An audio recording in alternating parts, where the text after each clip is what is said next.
Good afternoon, students. Good morning, students. Welcome to this class. We're looking at we're having literature today. Though we have some questions that we're likely going to be treating under literary terms, and I believe most of the questions will be sent to your Telegram. Now, listen before we commence. Or look at this number. Let's start with that number 1.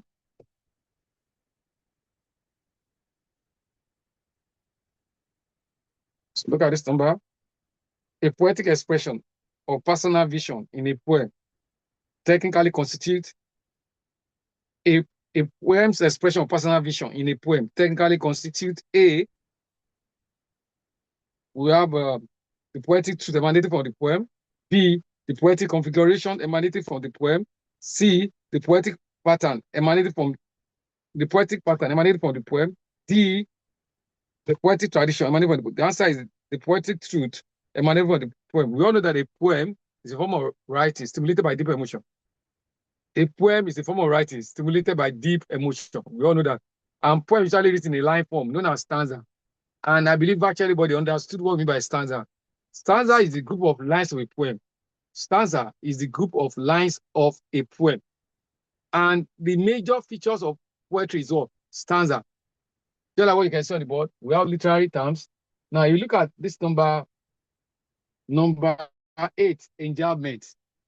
We all know that enjambment is the continuation of an idea in an underline of a poem known as run online. The second name for it, they call it run online. Run online. Remember, poetry is usually written in a line form. So a poem of 1 line is called monometer. A poem of 2 lines, couplet. A poem of 3 lines, tercet. A poem of 4 lines, quadrant. A poem of 5 lines, quintet. A poem of 6 lines, sextet. Let me quickly jot it up for you. Poem of 1 line, we said it was monometer. Monometer. Poem of 1 line, monometer, 1. Poem of 2 lines, we call it a couplet. Poem of 3 lines, we call it what? Tercet. Poem of 4 lines, we call it what? Quadrant. Poem of 5 lines, we call it what? Quintet. Poem of 6 lines, we call it what? Sextet. Poem of 7 lines, we call it what? Septet. Poem of 8 lines, we call it what? Octave. 14 lines, sonnet. These are the subdivisions of stanza. We all know that stanza is the division of the lines of a poem. Stanza is the division of the lines of a poem, right? And we all know that poetry is what? A form of writing stimulated by deep emotion, usually written in a line form.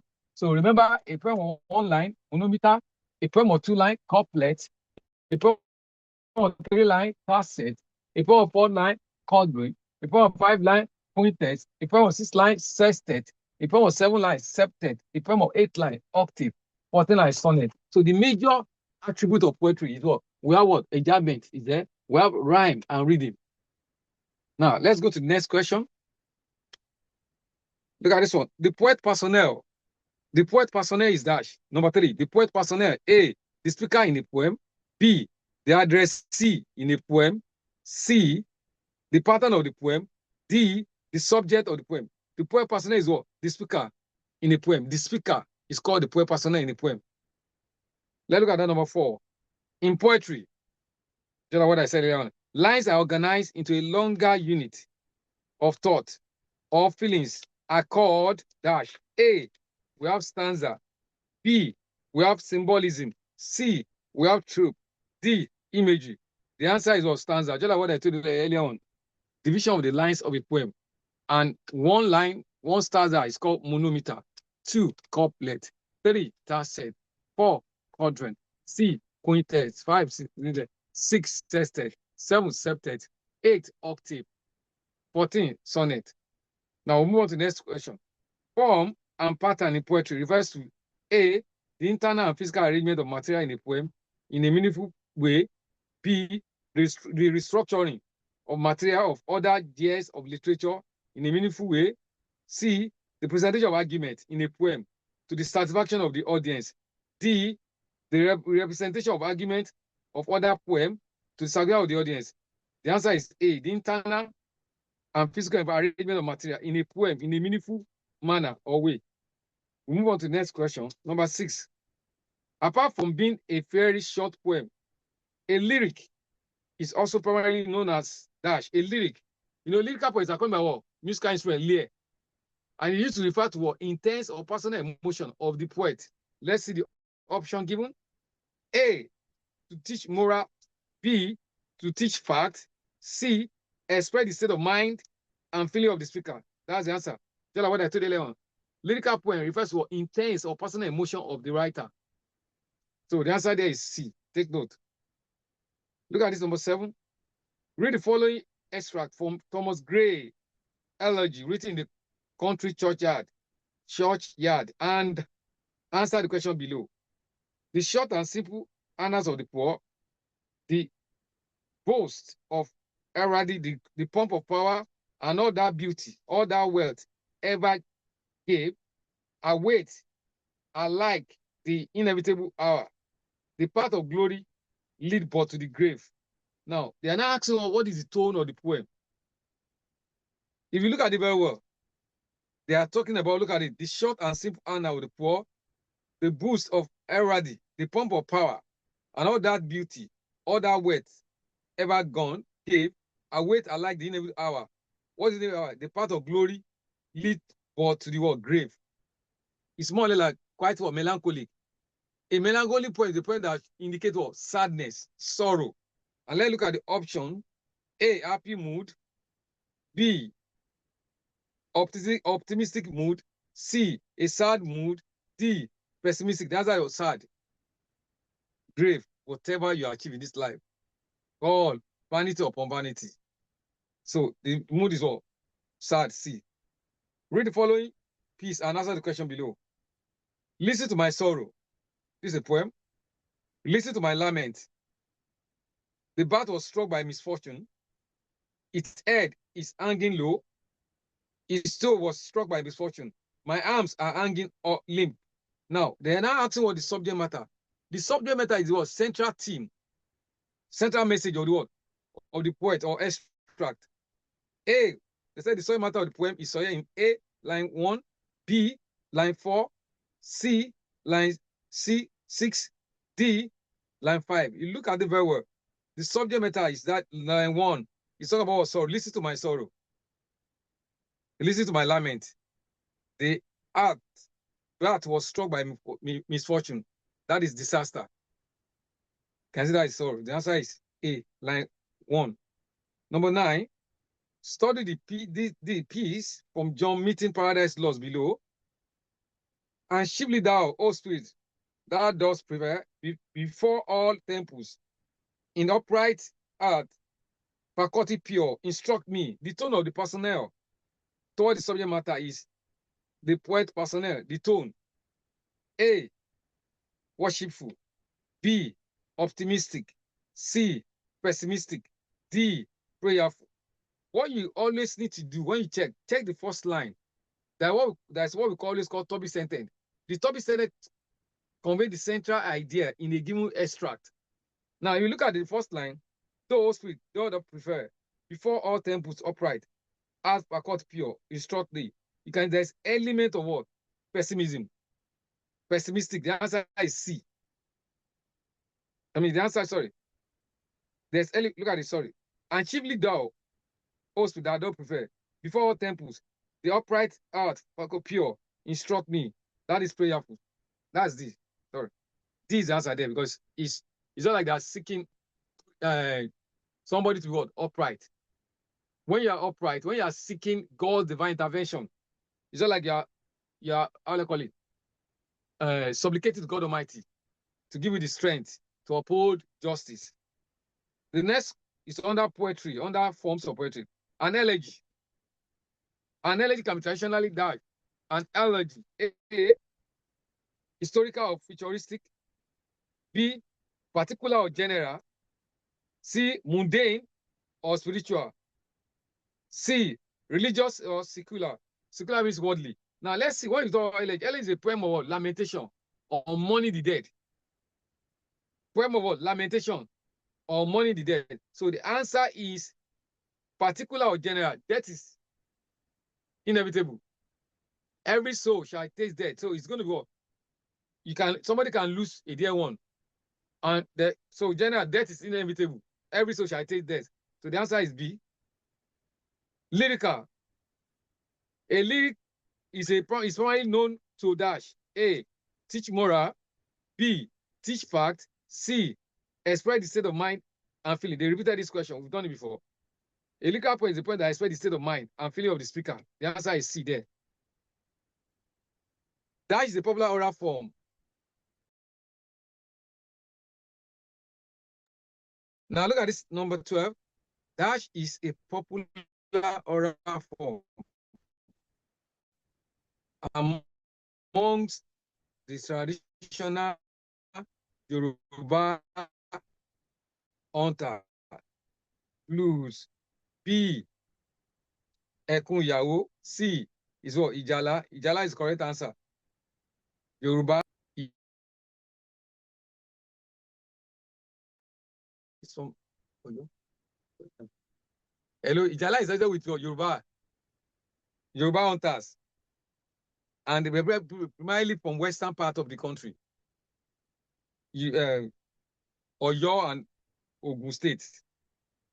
Let's look at the next question, please. Look at it. The term amateur in drama is usually associated with that. Number 13. Yeah. Renowned. Okay, sorry. 13. The renowned Nigerian playwright who won the Nobel laureate in 1986 is September 1990 to be precise. A. Femi Osofison. B. J.P. Clark. C. Wole Soyinka. D. Ahmed Jerima. The answer is what? Professor Wole Soyinka, the renowned playwright, novelist. No, the man has been quite awesome, and he has been able to project the image of African by virtue of his what? Outstanding, impeccable knowledge, profound knowledge when it comes to literature. He's known as a literary icon. So we don't want to waste too much time there. We move on to number 15. Under drama, we have the drama has 14. 14 is under government. 15. The term amateur is a term in drama. It's usually associated with dash. A. An antagonist action, when he or she kills the protagonist. B. An antagonist plot to kill the protagonist. C. A hero's or heroine's tragic flaw, which leads to his what? His or her downfall. D. A hero's or heroine's moment of discovery of his or her fault. Now, when our material is what? Weakness of a hero. That leads to the answer is C. The hero's tragic flaw. Flaw means what? Weakness, shortcoming, disadvantage. So the answer is C. Now, back to what I wrote on the board. We all know that all these things, they are still under what? Literary term. When you talk about protagonist, we all know that protagonist is a central character in a play in which all the action revolves around him. If it's a man, it's called a hero. If it's a woman, it's called a heroine. Take note. Antagonist is a person. Who is what? Pray for the downfall of the world. Central character. Costume is the clothes worn by artists during the production of a film. Costume, the clothes worn by artists during the production of a film. While choreographer, a person in charge of dancing group. Their primary function is to ensure there's what? Orderliness. There is what? Bond. Exactly. We have interlude. When a play has got into the middle point, the middle point of a play is called interlude. Epistolary, a form of writing in form of letters. A form of writing in the form of letter is called epistolary. Now, this catharsis is the exclusive preserve of the word of drama. What is catharsis? Cleansing of unpleasant emotion. Cleansing of what? Unpleasant emotion. And it is used in what? Tragedy. When you're watching a tragedy, when the center character undergoes what? Excruciating pain. And you assume that this thing is real. So when the word catharsis is what? Purgation of what? Unpleasant emotion. Cleansing of what? Unpleasant emotion. And is a term used in tragedy. Under drama. Please take note, catharsis. And it can only be used when the person has experienced, when you have watched the play, not before the play. Because it's when you are watching what is transpiring in the play, that you now see the center character is going through excruciating pain. You now begin to feel that sense of emotion. You are carried away with the scene there. That's what cleansing the word. emotion, purgation of what? Unpleasant emotion. And it's a term used under drama, under tragedy, not comedy. Please take note. Enjambment is a term that is exclusive to poetry. Continuation of an idea in another line of a poem, known as what? Run online. We all know that in poetry. Poem actually in line form. Your idea extends to second line. It's called run online. Continuation of an idea in another line of a poem, known as run online. Enjambment. That's it. And it's an exclusive reserve of the word poem. Epilogue. This is the concluding part of a play or speech. Concluding part of a play or speech called epilogue. Prologue is what? Introductory part of a play. Introduction. Part of a play or speech. Then we all know what's called prompter. If you have been to a cinema before, a prompter is a person who remind the artist of a missing or forgotten line in the script. Prompter is only concealed, hidden behind what? The projector in a cinema hall. Now, he has a copy of the script given to the character. So if they omit any line, his duty is to remind the artist of a missing or forgotten line in the script. Although the audience are not aware of his existence, because he's concealed behind the projector. He has a copy of the script. What is the script? A written text of a play meant to be acted on the stage. So his primary function is to remind the artist of a forgotten line in his script. Take note, please. Soliloquy. I love this.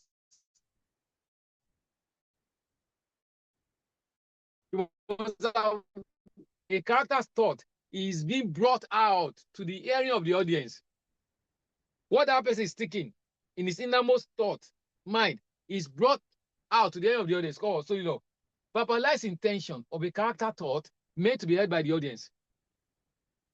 It's somewhat similar to aside, but there is clear distinction between the two. Let me see. Did I write? Okay, let me write aside here. I'll get there. Now we are moving on. Media res. This is a term used to show up when a play start from the middle. Media res. It's a term used to indicate when a play start from what? Middle. We call it what? Media res. And it's a form of what? Flashback. It's a form of flashback when a play start from the middle. Whichever of the film that we are watching in Yoruba play, Bollywood or whatever, most of the film, you know that start from what? Flashback. It's a form of flashback where a play start from the what? Middle. Then satire, a literary device used to showcase societal ill or folly.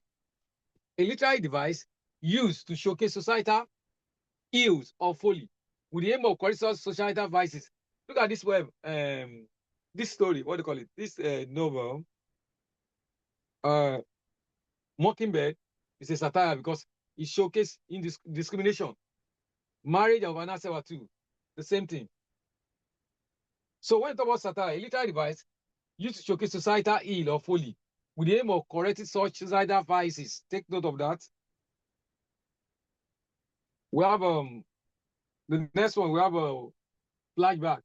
We all know what a flashback is. A literary device used to recall previous scene. When you are watching a movie, they will take your mind back to what has happened in the past for you to understand the present. Bringing the past to the present. Telescoping what? The past. So a literary device used to recall previous scene, bringing the past to the present. Telescoping what? The past. They set this what? Geographical location of a work of art. The geographical location of a work of art is called setting. The plot, sequential arrangement of a work of art. Sequential arrangement of a work of art is called plot. Then we all know that suspense. No play. A play that doesn't have suspense, nobody do not command what? Audience. Nobody will be willing to watch it. So first of all, suspense. A literary device used to stimulate or arouse the interest of the reader in order to maintain or to sustain their what? Curiosity in knowing subsequent action in the story. So any play that is full of suspense will definitely command what? Audience. If you are watching this film, Jupeb, in something like that, it's full of suspense. Or sorry, what do you call it? This Korean film, Jupeb. Jupeb, one of the most what do you call it? Highly full of suspense. That actually everybody was dying to watch the film. Up to now, it's still one of the famous what do you call it? what do you call this Korean film. We also have a Flash too, season film. Yeah, Flash is same thing. Everybody was anxious to know the subsequent event that will whether this man will be what will eventually be killed or he's going to be able to annihilate all his opponents. Now, so when we talk about such a literary device used to sustain or erode the interest of reader in knowing subsequent action in a play, then we have epitaph, a descriptive words written at the tomb of a dead body to eulogize their virtue. It is meant to eulogize. When you talk about eulogize, means to what? Praise. Words written at the tomb of a dead body, a dead person used to eulogize their virtue. Eulogize means to praise. And what was called biography. Biography is a story. Biography is a story of a person written by another person. You can decide to write a biography about your dad, about your school, about your teacher, someone who has played a vital role in your life.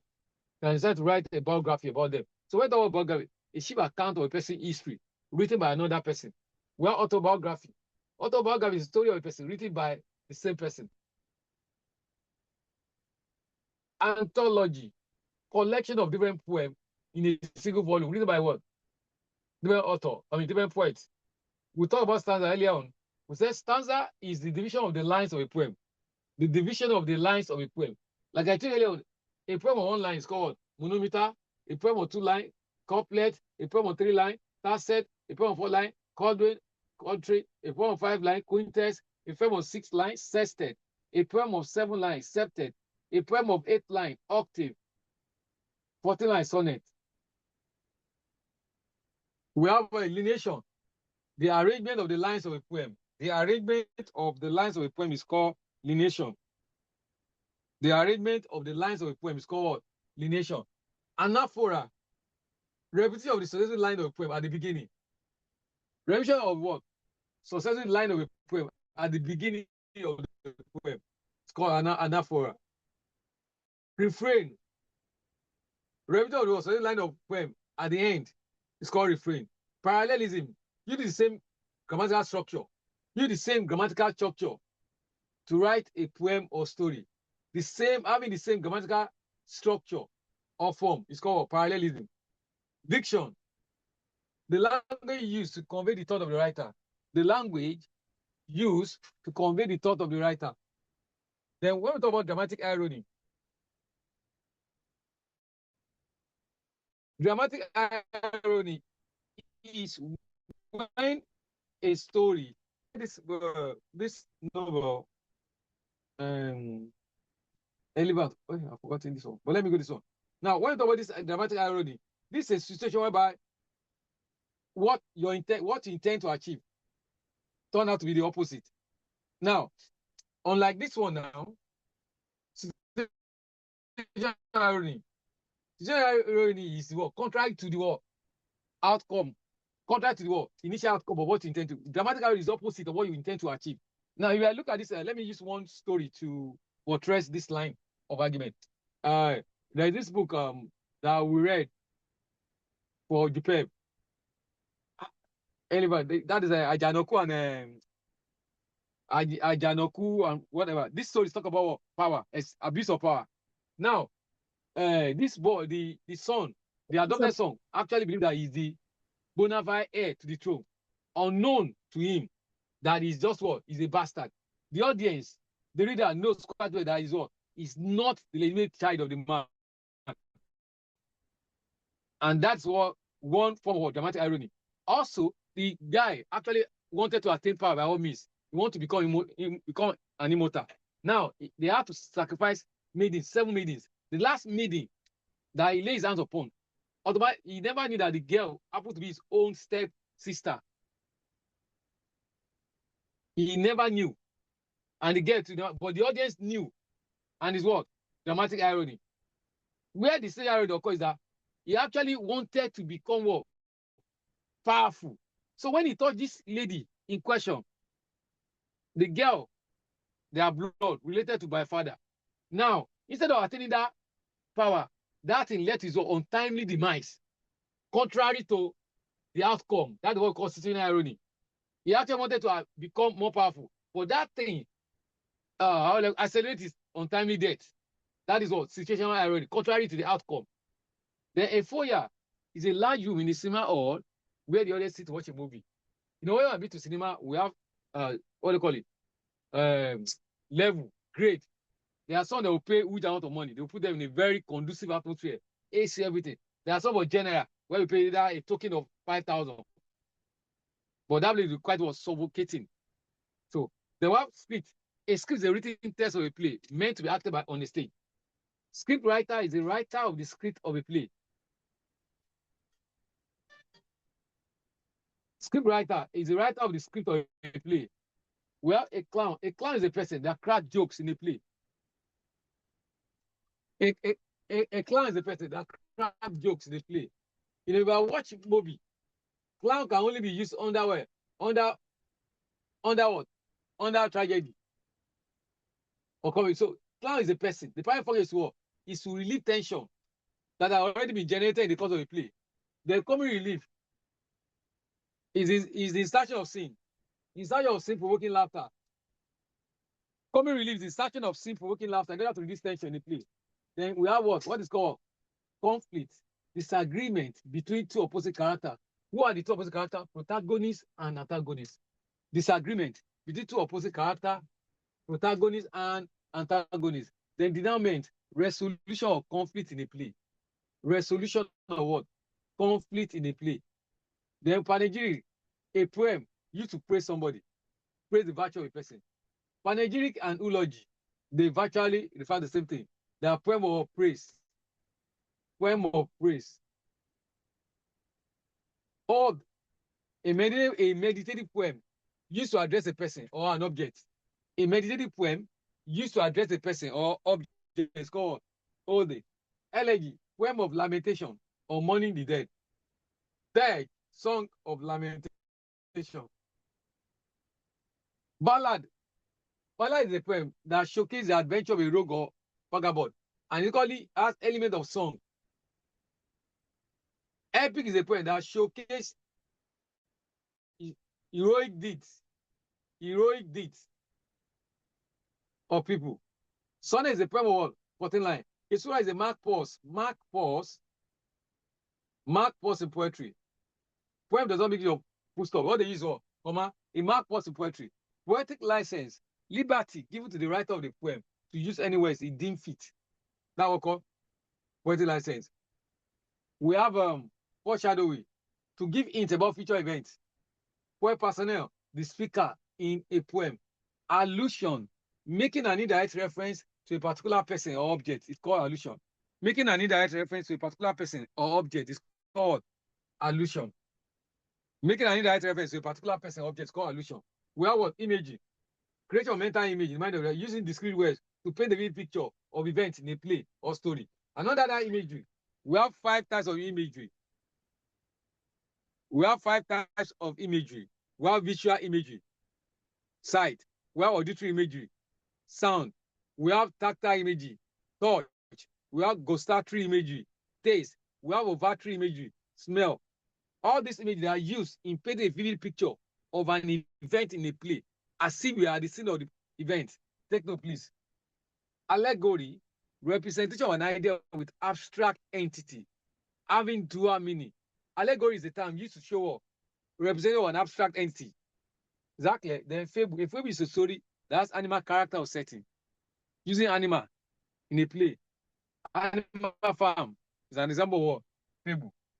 The leader and the led is an example of fable. This poem, what do you call this? I've forgotten that one too. But Animal Farm by George Owen is a fable. Then what's called pantomime, a play that makes you of gesture only. Gesture, when you gesticulate without voice. A play that makes you of gesture only, no voice. Well, opera. Opera is a play accompanied by music. Accompanied by what? Music. Baba Ajasko, that is aired on TV every Thursday, is soap opera. Baba Ajasko. Then we have aside. Character statement that is directed towards the audience. Why the other character may not understand? Statement that is directed towards the audience. Why the other character may not understand is called aside. And we have cast.